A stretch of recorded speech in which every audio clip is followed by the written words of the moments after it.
Hello, welcome to another episode of Nectary Meanderings, where I am thinking about a topic and I talk it out and hopefully make some kind of meaning out of it.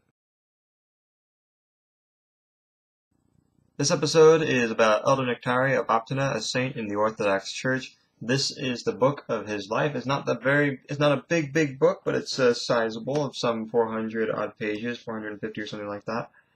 And he is now the second saint's life I've read of my own initiative.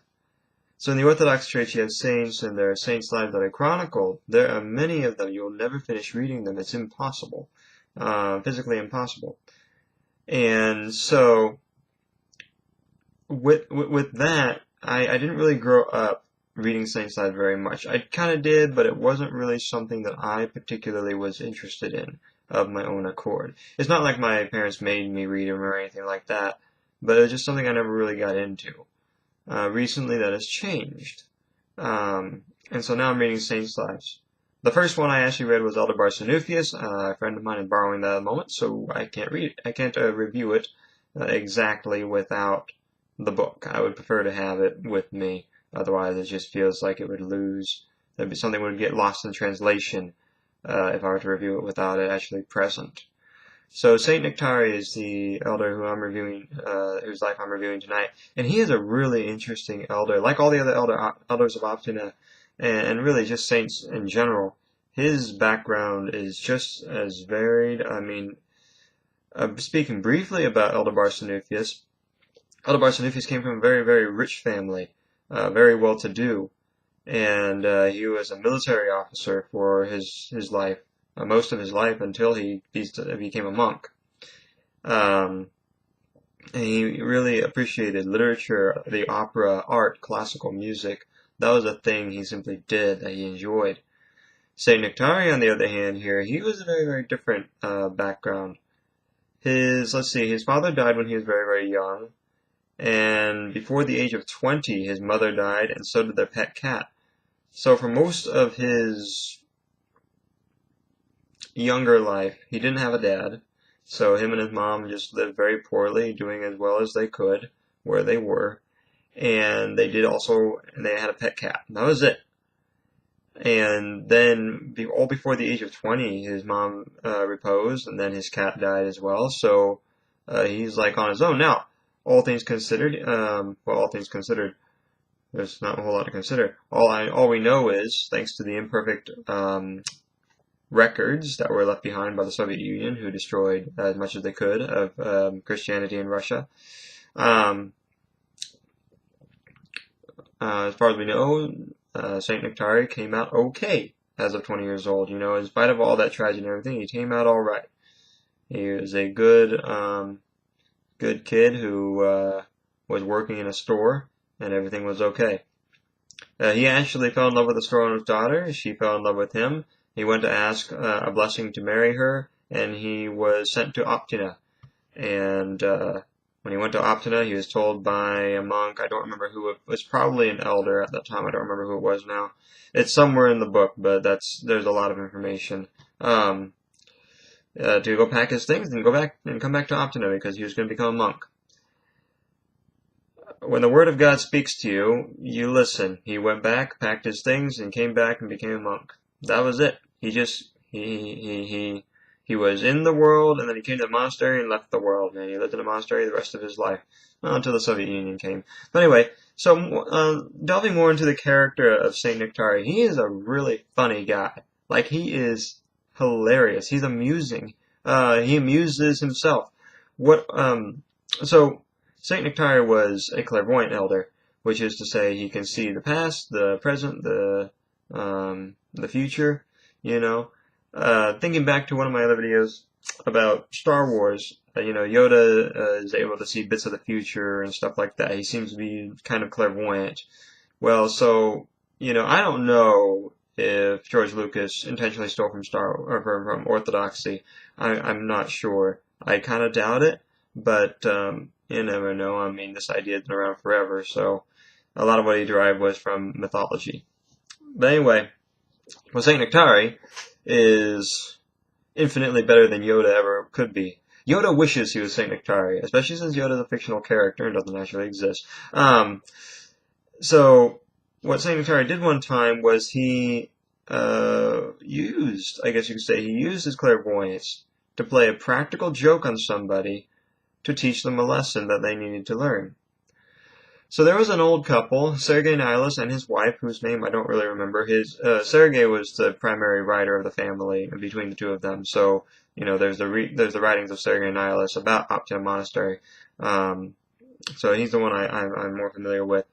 Anyway, Sergei Nihilus and his wife, they lived on the grounds of Optina at a little house of their own. And one time they'd come back home and Sergei had a little disagreement with the superior, I think, of the monastery, who I believe at that time was Elder Barsanufius. They had some kind of misunderstanding, so he's coming home feeling a little, annoyed, aggravated. And they walk into the room, and it's the living room they walk into, okay? And they just painted the place. They just put a new, fresh coat of paint on it. So, on the archway that goes from the living room to the kitchen, was in gray the word cloud or storm or something like that. And he looks over there and goes, "We just did this. Somebody just totally screwed up our paint job in our place." And then out of the corner, chuckling, watching the results of his little prank, Elder Nektary comes out and he goes over, he sees him and Sergei catch eyes, and Sergei's just kind of annoyed, and Elder Nektary is laughing to himself, and then Elder Nektary goes over and takes his sleeve and wipes away the gray paint with the word cloud or storm, and he turns around and he says, "See? Nothing happened." And from that, Sergei Nihilus understood, oh, I didn't need to be upset about, it was a minor understanding with Elder Barsanufius, no big deal, it's a misunderstanding, not a problem.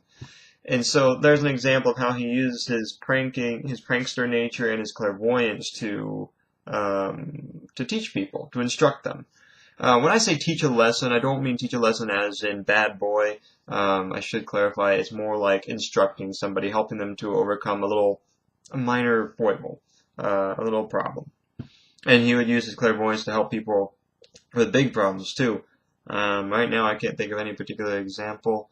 Oh wait, yes I can. Oh wait, no I can't. Well, it's not really clairvoyance. Yeah, it kinda is. Okay, so one time the Bishop Theophan came down to Optina Monastery to see Elder Nektary. He'd heard of him, he heard that he was a great elder, and so on and so forth. Well, Elder Nektary hid his greatness out of humility.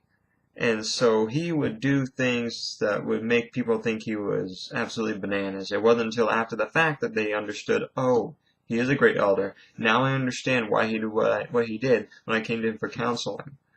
So Bishop Theophan, on his own name day, comes down to see the Elder Nektary just to see him, to say hello, to visit him. And he goes into the reception room of Elder Nektary's hut, which are just small, I don't know if you can even call it a house exactly, like cottage kind of place. Well, anyway, so Elder Nektary comes out of his cell, and he completely ignores the bishop. Just doesn't look at him, doesn't say hello, makes no recognition that he's there. He just totally avoids eye contact. This is a bishop, you understand. He's an elder in a monastery, but we're talking about a bishop who comes down from the big city to say hello. Well, so Elder Nektary has these 2 sock puppet dolls. No, 3 sock puppet dolls. And he lines them up. And he points at one, and he gives it a sentence. The second one, I believe he beat it. He hit it a couple of times, I think. I might be embellishing, but he hit the puppet. And the third one, he chastised. And then he packed up his little sock puppets and went back into his cell. That was his visit with the bishop. You don't do that with bishops. That's just what you don't do. But Elder Nektary is an exception to the rule, because, as it so happens, when the Bolsheviks came, or Bishop Theophan, so Bishop Theophan, I should backtrack a bit, Bishop Theophan left Elder Nektary, and thought to himself, this guy's crazy, he's insane, he's not a great elder, he plays the sock puppets, doesn't say hello to me, it's my name day, what's up with that, goes back to the city.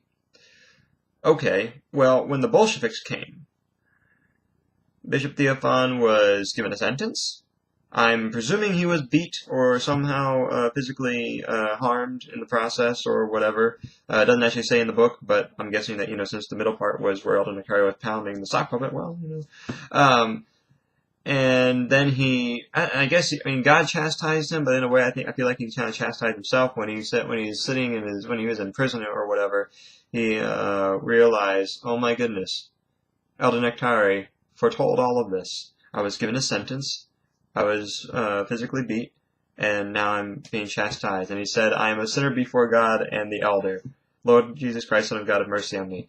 And it's just like, the elder is clairvoyant. He knows things that are going to happen. It's amazing reading about him. And that's really kind of Elder Nectarian in essence. That gives you a certain amount of his depth. That gives you a certain amount of his spunk. That's really how I describe him, spunk. He's a spunky elder, which I think is hilarious. It's funny, and it's really, really amazing. It's really incredible. Anyway, so that's what I was thinking about lately. I've actually been wanting to do this for a while, but I just couldn't figure out how to spin this sort of thing. Now I finally have.